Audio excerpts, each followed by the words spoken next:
पीछे छात्रों का हुजूम देख सकते हैं। फ्लैश मार्च यहाँ पर निकाला जा रहा है, जितने भी स्टूडेंट्स यहाँ पर मौजूद है, क्योंकि अभी भी यही कहा जा रहा है कि शायद सरकार यहाँ पर कुछ मांगे मानती हुई नजर आई है। जैसे जो जेपीएससी वाली चीज है, उसमें 3 लोगों ने भले इस्तीफा दिया है, लेकिन क्या सच में इस तरीके से अगर इस्तीफे होते हैं तो छात्रों का भविष्य सुधर सकता है?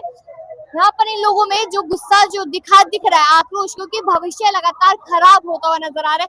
जेपीएससी हो गया, जेएससीसी हो गया, लगातार उसको लेकर जानकारियां सामने आती है, पेपर लीक की बात सामने आती है, घपले की बात सामने आती है, और जांच में हाथों में कुछ भी नहीं नजर आता है। इसको लेकर लगातार सवाल बने। यहाँ पर जो मौजूद छात्र है उनसे ही बात करेंगे। आप लोग मार्च कर रहे हैं, क्या मैसेज दे रहे हैं?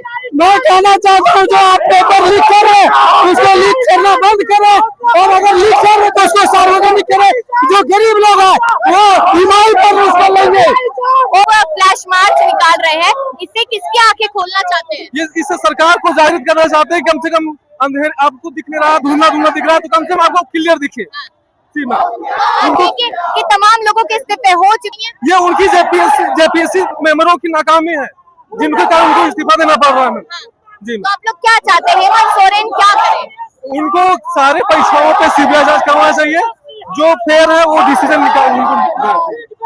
यहाँ पर जिस तरीके से आप नारे यहाँ पर सुन रहे हैं, जिसमें कहा जा रहा है कि सीट बेचना बंद करो, ये इल्जाम लगातार सरकार पे भी लगते नजर आ रहे हैं, तमाम एजेंसियों पर भी लगते नजर आ रहे हैं। सीआईडी पे भरोसा नहीं है, सीबीआई पर कि सीबीआई मांग जांच होनी चाहिए। सरकार सीआईडी की बात कर रही है। सीआईडी ना हेमंत सोरेन के लिए वॉशिंग मशीन की तरह है, सीआईडी से जांच कराएगा। जैसे सीजीएल में हुआ था कि बहुत जगह पेपर लीक हुआ था, नेपाल में, पटना में, लेकिन सीआईडी वॉशिंग मशीन की तरह वाश करती। हम लोग सीआईडी से नहीं मानेंगे, हम लोगों को सीपीआई और ईडी की जांच चाहिए। अगर साच को आज क्या कहा जाता है, साच को आज क्या, तो आप क्राइम में सीपीआई जांच, क्या दिक्कत है? आप लोगों की एग्जैक्टली मांग क्या है सरकार से? हेमंत सोरेन सरकार से क्या चाहते हैं? माननीय हेमंत सोरेन सरकार से ही प्रार्थना है कि आप समय पर एग्जाम लें, पारदर्शिता के साथ एग्जाम लें, और सेटिंग गेटिंग इस तरह की जो बातें आजकल रूमर्स है, इसको खत्म कीजिए, फेयरली एग्जाम लीजिए। तो आप लोग इस्तीफे से खुश नहीं लोगों के? नहीं मैम, हम लोग सिर्फ यही बोलना चाहते हैं कि झारखंड के इतिहास में सबसे कोई भ्रष्ट मुख्यमंत्री रहा है तो वो हेमंत सोरेन ही रहा है। आज तक कोई पेपर ही ढंग से नहीं कराता है। मंत्री लोग बोलते हैं कि हम लोग के राज्य में कोई पेपर लीक होता ही नहीं है, बिहार नहीं है, ये यूपी नहीं है, लेकिन हम मानते हैं कि ये नहीं है, लेकिन यहाँ पर पेपर तो कराओ, पेपर होता ही नहीं है। 3 साल 4 साल में एक बार पेपर होता है, वो भी लीक हो जाता, तो हम लोग कहाँ जाएंगे बताइए? क्या देख रहे हैं आप, युवाओं का भविष्य क्या झारखंड में बन ही नहीं पाएगा? होगा, लेकिन सरकार को उसका जवाब देना पड़ेगा। सारा का सारा पैसा ये लोग मैया योजना में डाल देते हैं, तो हम लोग कहाँ जाएंगे बताइए? अभी आप लोग फ्लैश मार्च के लिए निकले हुए हैं, इससे क्या मैसेज देना चाहते हैं? इससे सिर्फ सरकार को मैसेज देना चाहते हैं कि युवा जाग चुकी है और ये हर हाल में अपनी मांग को पूरा करवा सकती है। इतनी क्या मांगे हैं आप लोगों की? ये आजाद भारत का सबसे बड़ा घोटाला है, सीजीएल रद्द होना है।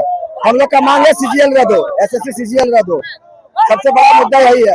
अभी इसमें सबसे बड़ा करप्शन हुआ, अभी उसका खुलासा होता है, उसका सीबीआई जांच होता है, तो बड़ा मछली फंसेगा। सरकार जो है वो छोटा छोटा मछली को फंसा के लिपापोती का काम करने का कोशिश कर रहा है। लेकिन देखिए अभी कितने सारे इस्तीफे हुए थे, आज फिर से 3 इस्तीफे जेएसएससी में होते हैं। सरकार कह रही है कि हम मान रहे हैं, वो अच्छा काम कर रहा है, सरकार ये कर रहे हो, अच्छा कर रहे हैं, लेकिन बड़ा मछली अभी तक कहाँ फंसी है? आखिर जब अभय तिवारी बोल दिया है, तो हम 40 से 60 लाख में जब हम घोटाला किए हैं, तो उसमें सबका संलिप्तता है, सबका कमीशन जाता है। जब सबका कमीशन जा रहा है भाई, उसका नाम उजागर किया जाए ना। नाम क्यों नहीं उजागर हो रहा है? सरकार छुपा रही है, कुछ बहुत छुपा रही है सरकार, छुपा रही है, शुरू से छुपा रही है। जब शुरू में इसका जब मुद्दा उठा था, उसी समय सरकार छुपाने का काम किया है। जो हम लोग का एविडेंस था उसको छुपाया गया था। सीआईडी जब जांच कर रही थी, वो एविडेंस जमा नहीं किया कोर्ट में, जिसके कारण अभी तक रुका हुआ है। आपको लगता है कि सीबीआई जांच होगी तो चीजें खुलकर सामने आ सकती हैं? एकदम खुल के सामने आएगी। पहला और दूसरा में भी सीबीआई जांच हुआ था, वो सरकार भी, देखिए सरकार कोई नहीं है अच्छा। यहाँ झारखंड में सब सरकार जो है अपना रोटी सेकने का काम करती है, ठीक है। बीच में हम लोग स्टूडेंट पिसा रहे हैं, हम लोग स्टूडेंट का क्या गलती है बताइए? दोनों सरकार सब अपना अपना भाई भतीजावाद करके घुसा देता है और हम लोग को बाहर कर देता है। हम लोग क्या एक बात बोलना चाहेंगे, जितना भी भीड़ आप देख रहे हैं ना, ये लगभग सीजीएल मैटर को लेकर के है। कि सीजीएल अगर रद्द हो जाएगा तो लगभग फिर यहाँ से हट जाएगा, ठीक है, क्योंकि सीजीएल एक बहुत बड़ा मुद्दा है झारखंड में, ठीक है।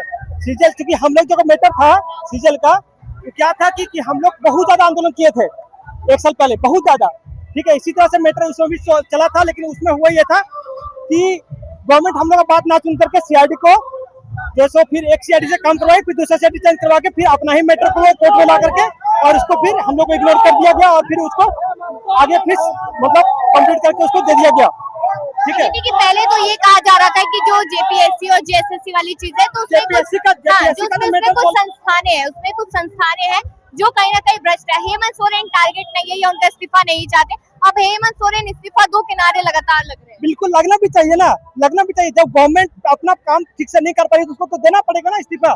फिर आप छोड़िए सीट को, दूसरा गवर्नमेंट आएगी देखा जाएगा। ऐसे युवा की उम्र पे उम्र बढ़ जाती है, लेकिन अब तो एग्जाम हो रहे हैं ना। मेरा ही देख लीजिए ना, मेरा ही देख लीजिए। 18 से ग्रेजुएशन के बाद हम अभी तक झेल रहे हैं। आप जोड़ लीजिए लगभग 8 साल कंप्लीट हो गया। हम क्या करें?